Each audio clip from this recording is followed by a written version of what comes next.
Erosion described the blue mist from the gates, contaminating and transforming areas into hospitable environments for magical beasts.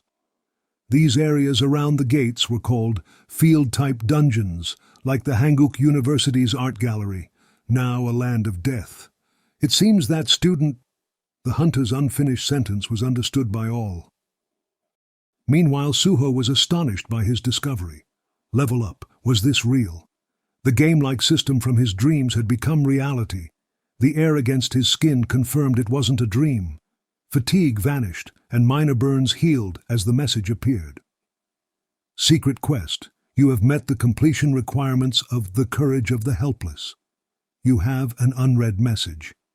His dreams level-up system never had messages. Now, it expanded as he looked. You have 2 unread messages. Congratulations on becoming a player in real life. Unread. You have a new quest. Unread. A player in real life? Suho checked his first message. Secret quest. The courage of the helpless. You have proved yourself by earning experience points in a non-awakened state.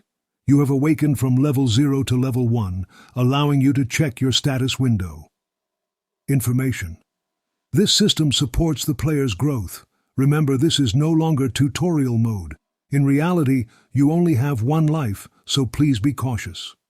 Suho realized his dreams were practice games, and the real game had begun, complete with new features like the status window. Status window name, Sung Suho level 1. Job, none title, none, HP, 100 MP, 10. Stat strength, 10 health, stamina, 10, agility, 10, intelligence, 10, sense, 10. Available ability points, 0. Skills, passive skills, non-active skills, ruler's authority, level 1. He moved to the next message. Quest, rescue the survivors. There are people nearby waiting for you to rescue them. Please rescue as many as possible. The rewards will vary based on the number of rescued individuals. Current survivors, 52. Rescued, 0. This quest window was a feature Suho hadn't experienced in his dreams. Rewards vary depending on the number of people rescued. It felt like a real game, but he reminded himself that he was in cold, hard reality. He was aware that people were dying with each passing moment. Current survivors, 52, 51. Current survivors, 51, 50. As the number of survivors dropped on his display, Suho was jolted back to reality. He had to act quickly. The sight of the mist burn lunging at him forced him into action.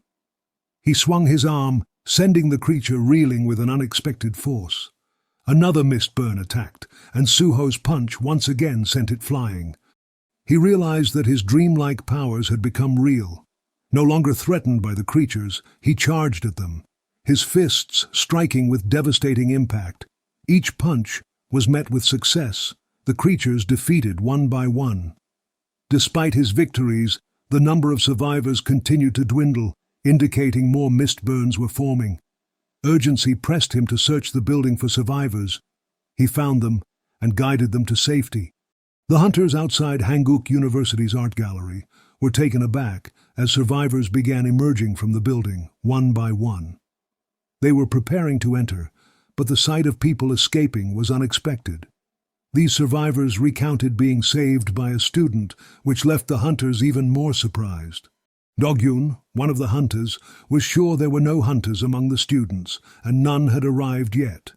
However, the survivors' consistent claims pointed to Suho, a student who had apparently been fighting the magic beasts inside the contaminated building.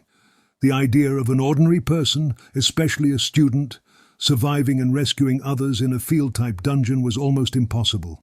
Yet the survivors insisted that Suho had saved them, astonishingly by beating the magic beasts with his bare hands. The hunters were skeptical, believing that fear might have caused the survivors to imagine things. Engaging in combat with mistburns using only bare hands seemed like a suicide mission unless one could use magic to protect themselves. Nevertheless, the evidence was clear.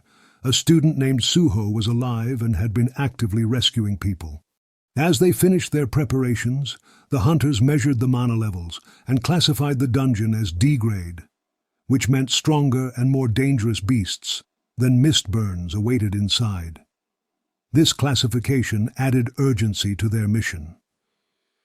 Even if Suho had somehow awakened magical abilities, his chances of surviving and rescuing more people were uncertain. Suho crushed every mist burn in his path, pausing to catch his breath. Exhausted but determined, he was revitalized as a transparent light enveloped him, signifying a level up. Just as he prepared to find the remaining survivors, an explosion from above caused the ceiling to collapse. Dust and debris scattered, and although Suho tried to dodge, he couldn't avoid it all, resulting in a bleeding forehead. Amidst the chaos, a gigantic wolf descended from the hole in the ceiling. The beast's powerful presence made Suho realize he stood no chance. His survival instincts kicked in, and despite the immense danger, he decided to strike first. Grabbing a nearby rock, he hurled it at the wolf, but the creature casually deflected it. Seizing the moment, Suho rushed forward, landing a punch on the wolf. However, it wasn't enough. The wolf clamped its jaws on Suho's shoulder, and despite his efforts to fight back, he was soon overpowered and pinned to the ground. Just as the wolf was about to deliver a fatal bite, a bolt of black lightning struck, splitting the space between Suho and the wolf. From the dust emerged the Ant King, Commander Beru, who subdued the wolf effortlessly.